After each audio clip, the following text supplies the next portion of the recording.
मोदी हटाओ देश बचाओ, ये पूरी पब्लिक जानता है, पूरा वर्ल्ड जानता है। तो ये सही किया है, क्योंकि वो महंगाई 100 लोगों को पैदा कर दोगे, उसके बाद 100 में से 50 लोग छोड़ दोगे पंचर बनाने के लिए, 40 लोग छोड़ दोगे चोरी करने के लिए, सरतन से जुदा करने के लिए। तो उसमें मोदी की गलती नहीं है ना। अब इनकी रोजगार चली गई है, पत्थरबाजी बंद हो गई, क्राइम बंद हो गया, रेप बंद हो गया, सब पे धीरे धीरे वो रोक लगती चली जा रही है। इलीगल कट्टों की मार्केट बंद हो गई, तो जब इस पे रोक लग रही है तो इसीलिए बेरोजगार होते।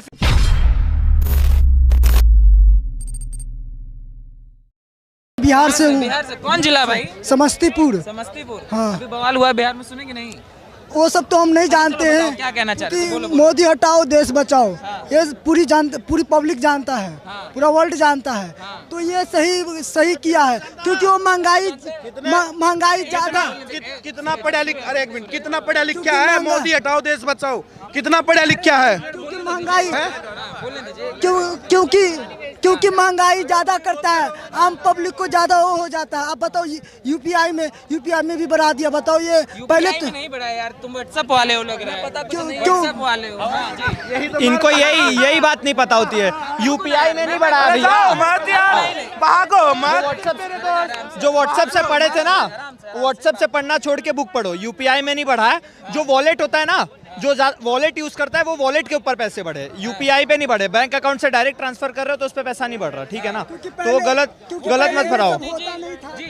पहले ये सब होता नहीं था।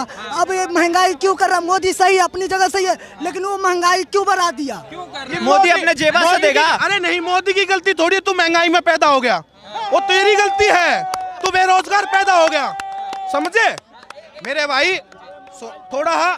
थोड़ा मोबाइल में घुसते हो ना, जब वो महंगाई वाले मुद्दे छोड़ के अपना रोजगार की तरफ भागो। किसी सरकार पे मत रहो कि सरकार ही करके जाएगी, अपने आप भी करो कुछ कि सरकार ही दे तुम्हें। फ्री का लालच आ रहा है क्या? दिल्ली में रहते हो क्या? और कहाँ पे रहते हो? और एक बात बताओ, महंगाई क्यों ना बढ़े? एक फैमिली में 10 बच्चे पैदा होंगे, तो ऐसे 10 फैमिली में 100 बच्चे हो गए, तो 40 करोड़ फैमिली में पता नहीं कितने हो गए। तो मोदी जी अपने जेब से तो रोजगार ला के देगा नहीं। तुम दिन ब दिन आबादी बढ़ाते चले जा रहे हो। जैसा कि पता है, जो भी रिसोर्सेस है वो लिमिटेड होता है, तो लिमिटेड लोगों को ही मिल पाएगा। अब ये चीज़ तो आपको समझने वाली बात है कि मुझे ऐसा अनगिनत पॉपुलेशन बढ़ाना है या फिर सीमित रहना है, पढ़ना लिखना है, बढ़ना है। अब तुम 100 लोगों को पैदा कर दोगे, उसके बाद 100 में से 50 लोग छोड़ दोगे पंचर बनाने के लिए, 40 लोग छोड़ दोगे चोरी करने के लिए, सरतन से जुदा करने के लिए। तो उसमें मोदी की गलती नहीं है ना। अब इनकी रोजगार चली गई है, पत्थरबाजी बंद हो गई, क्राइम बंद हो गया, रेप बंद हो गया, सब पे धीरे धीरे वो रोक लगती चली जा रही है। इलीगल कट्टों की मार्केट बंद हो गई, तो जब इस पे रोक लग रही है तो इसीलिए बेरोजगार होते फिर रहे। तो उसमें सरकार की गलती नहीं है ना। पढ़ो लिखो तुम, अब पढ़ो लिखोगे तो क्यों नहीं मिलेगा? हमारे देश के लोग हैं जो IIT IIMs में काम कर रहे हैं ना, तो पढ़ोगे तब रोजगार मिलेगा, नहीं पढ़ोगे तो कहाँ से मिलेगा? राहुल जी दे देंगे भाई, राहुल जी आएंगे इसलिए देंगे। राहुल जी दे देंगे? राहुल जी खुद बेरोजगार हो गए, सदस्यता थी वो भी चली गई, सदस्यता भी चली गई। और जो भी अब कांग्रेस में थे ना, MLA, सांसद, सदस्य, सब धीरे धीरे बेरोजगार होते जा रहे हैं। अब पूरे भारत की सबसे बड़ी पार्टी जो है बेरोजगार पार्टी, वो कांग्रेस बन के रह गई है। और उसके साथ अगर विपक्ष मिल रहा है तो धीरे धीरे उनमें भी बेरोजगारी हो जाएगी। यही डर था मोदी जी का कि राहुल जी शेर बनते जा रहे थे भारत जोड़ो यात्रा के बाद, इसलिए उनकी सदस्यता छिन गई। यही तो लोकतंत्र खत्म हो रहा है। डर मोदी जी को था और एकजुट विपक्ष हो रहा है। कोई तर्क समझ में आ रहा है? शेर अकेला ही चलता है, झुंड में तो सुअर आते हैं ना।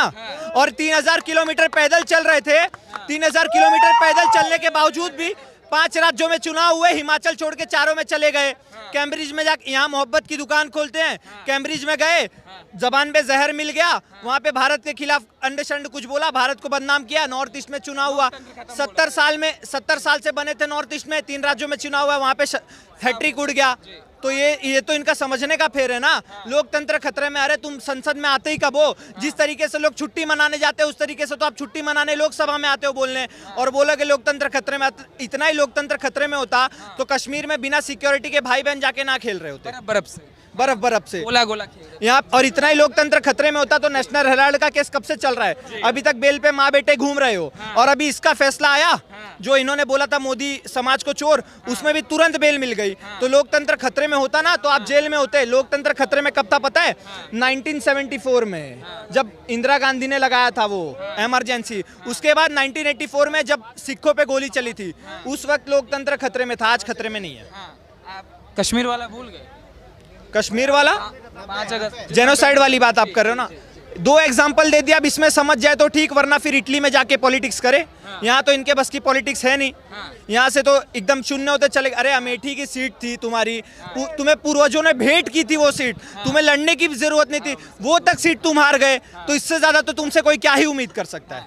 मगर केजरीवाल भी, हम दिल्ली में खड़े हैं, केजरीवाल भी तो कह रहे हैं लोकतंत्र खत्म हो रहा है। उन्होंने मोदी की डिग्री क्या मांगी, गुजरात कोर्ट ने उन पे जुर्माना मार दिया। लोकतंत्र खतरे में हो रहा है और वहां जाके आसाम की रैलियां कर रहे हैं, और वो भी जहाँ पे आसाम में बीजेपी सरकार।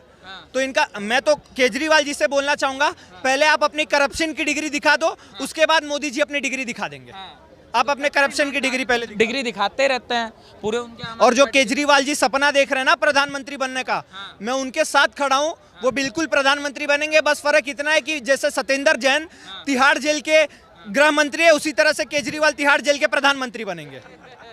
बिल्कुल हाँ, और वहीं से इनकी सरकार चलेगी। वहीं से इनकी सरकार। बिल्कुल।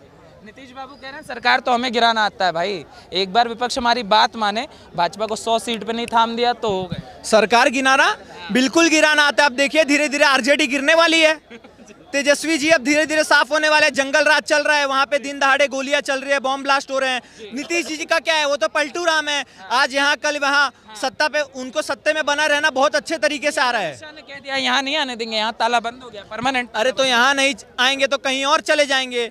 उनको क्या, उनको बस एक सीट मिली रहे, उनका जो है पेंशन चलता रहे, उनको अपने पेंशन से मतलब है। मगर पीएम भी तो बनना चाहते हैं, पीएम भी अनकहे मुंह से कह देते हैं कहीं वही बात। नीतीश जी सपने में बन जाना या अगले जन्म में बन जाना, इस जन्म में तो मुमकिन नहीं है। मोदी जी है, उनके बाद योगी जी का नंबर ऑलरेडी लगा हुआ है, तो आप तो वहाँ पे कहीं नजर नहीं आ रहे हो, तो शायद आप अगले जन्म में बन जाओ। योगी जी ही क्यों बेस्ट चॉइस है भाजपा के अंदर? जैसे हम सबसे पूछते हैं तो सब बोलते हैं कि नहीं मोदी के बाद योगी ही है, तो योगी में ऐसा क्या है? इतना बड़ा यूपी जिसमें पाकिस्तान जितनी आबादी, गैंगस्टर के लिए वो फेमस, जहाँ पे पहले ऐसा होता था कि जो भी बिजनेसमैन होते थे वो जाने से डरते थे और गुंडा लोग राज करते थे, आज उसका उल्टा हो रहा है, गुंडा लोग डर रहे हैं, बिजनेसमैन दौड़ के आ रहे हैं, इन्वेस्ट कर रहे हैं। तो इससे ज्यादा तो हमें कुछ नहीं चाहिए ना। अच्छा युवा मित्र, मैं लास्ट एक चीज पूछना चाहूंगा आपसे, फिर मैं मूव करूंगा दूसरी तरफ। ये अडानी वाला जो मामला है, जैसे मैंने बेरोजगारी वाला आपने बात करी, लगातार अडानी को टारगेट करना, मतलब बेसिकली हमारे उद्योगपतियों को जो टारगेट किया जाता है इस देश के अंदर विपक्ष द्वारा, इस पे आप लोगों का क्या सोच है? देखो अडानी अंबानी यही उद्योगपति है जो हमें रोजगार देते हैं। कोविड के बाद रिसेशन आया, पूरे विश्व में बड़ी बड़ी कंपनियां गूगल, माइक्रोसॉफ्ट, सब जैसी कंपनियों ने लोगों को निकाला, फायर किया। अडानी जी का शेयर इतना ज्यादा गिर गया, 50% पे आ गया, फिर भी एक भी बंदों को उन्होंने फायर नहीं किया।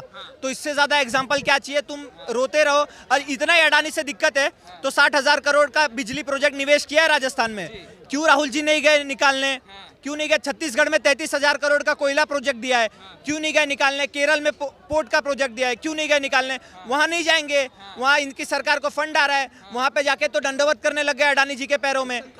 तो भैया ये अब दोगलापन नहीं चलेगा। यही तुम अडानी अंबानी करते करते 300 सीट से 3 पे आ गए, ऐसे ही रोते रहो, बहुत जल्दी 3 से 0 पे आ जाओगे। युवा मित्र एक बार अपना नाम बता दीजिए। ऋषिकेश शुक्ला। शुक्ला जी, अच्छा।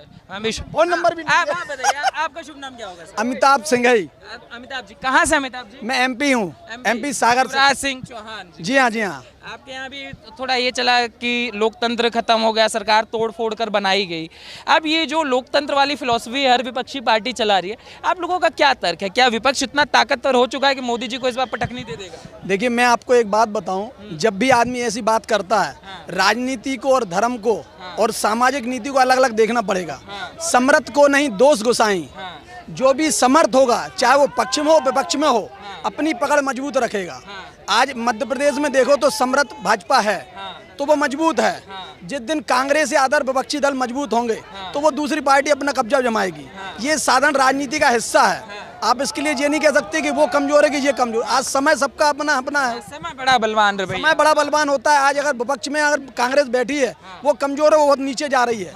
और आज की डेट में जो पक्ष में जो भाजपा बैठी है, नो डाउट अच्छा राज कर रही है। वो पूरी मीडिया को और पूरे तंत्र को अपने हाथ में लिए है। ऐसा नहीं है आप उसको एक तरफ से एक साथ कह सकते हो।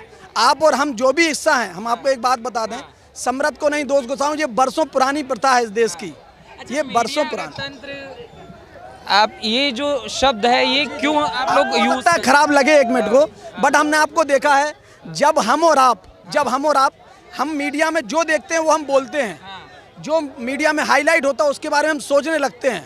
अभी आपको बताएं, लोग बेवकूफ नहीं है सर, फिर आप जनतंत्र पे सवाल उठा रहे हैं कि देश की जनता बेवकूफ है। ना बेवकूफ नहीं है, मीडिया दिखाएगा भाई, मीडिया 2012 में भी था, 2014 से 2014 भी था, उसके पहले मीडिया कांग्रेस के हाथ में था। अच्छा, उसके पहले मैं आपकी तरफ देख रहा हूँ, उसके पहले कांग्रेस के हाथ में था। इतने बड़े जो भैया बोल रहे हैं सही बोल रहे हैं, इतने बड़े मुद्दे थे वो ताकतवर जब मीडिया था और कांग्रेस के हाथ में था तो भाजपा की सत्ता कैसे आ गई भाई? अब जैसे अगर आप में होती हुई पार्टी, इतनी ताकतवर पार्टी जो मीडिया को अपने हाथ में कर रखा है, जिसका आपका कहना है कि वो जनता को गुलाम बना सकती है, फिर भी वो 14 में नहीं बना पाई गुलाम। 14 में नहीं बना पाई, ये मैं आपको बताऊं, हम और आप जो जनता है, मैं आपको एक मिनट समय लूंगा, भी हैक हो जाता है। नहीं हकीकत बात बताएं, समय कुछ ऐसा चलता है बाबूजी, समय ऐसा चलता है, कब कहां कौन सी पलटी खा जाए ये मीडिया को दिखाना। पे भरोसा है कि उस पे भी नहीं है? नहीं, ईवीएम पे बिल्कुल भरोसा है, बिल्कुल ईवीएम पे भरोसा है। नहीं कोर्ट में भी सरकार, मैं आपको बताऊं, मैं सरकार के विपक्ष में नहीं हूं। मैं जब से वोटिंग कर रहा हूं सिर्फ भाजपा को वोट किया है,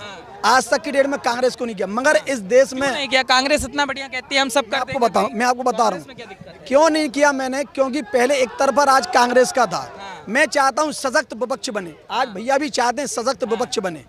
कमजोर ऐसा होना चाहिए जो देश के लोकतंत्र को बोले विदेश में जाकर कि इस देश में लोकतंत्र ही खत्म हो गया है। नहीं, हाँ तो हमें लोकतंत्र में बोलने की ताकत है। आज हमें आप ये बात हिसाब से लोकतंत्र खत्म हो गया इस देश में? नहीं, बिल्कुल नहीं हुआ है, मगर अभी जो डिक्टेटरशिप है बिल्कुल है। कैसे है डिक्टेटरशिप? डिक्टेटरशिप आज मैं आपको एमपी में बता रहा हूँ, आज मैं आपको दिल्ली में बता रहा हूँ, आज मैं आपको पंजाब में बता रहा हूँ, आज मैं आपको छत्तीसगढ़ में बता रहा हूँ। बहुत से ऐसे मुद्दे जो बिल्कुल गोल हो जाते हैं। मोदी जी हिटलर हो चुके हैं। नहीं हिटलर नहीं, मैंने ये नहीं देखा। कौन कर रहा है? मैं आपको बता रहा हूँ, पीएम है वही। जब मैं आपको बताऊँ, जब मैं युवा मतलब थोड़ा और पीछे के जा रहा हूँ, तो कुछ मुद्दों पे हम विपक्ष इकट्ठा होता था, मतलब कुछ विरोध होता था। आज जहाँ जाइए देखो वहाँ विरोध खत्म हो चुका है। तो क्या ना तो विरोध क्या है? अभी राहुल गांधी क्या अडानी के खिलाफ आवाज उठाए, इसीलिए हम चले गए। ना अडानी के ना कितना करेंगे भाई? नहीं सुनिए, उसको उतना हाईलाइट नहीं किया गया। अरे खूब हाईलाइट है, 4 दिन से केजरीवाल ही चल रहे हैं। विपक्ष ऐसा विपक्ष मजबूत होना चाहिए कि अटल बिहारी वाजपेयी जब विपक्ष में थे तो सारे कांग्रेसियों ने मिलकर पाकिस्तान अटल बिहारी वाजपेयी को भेजा था।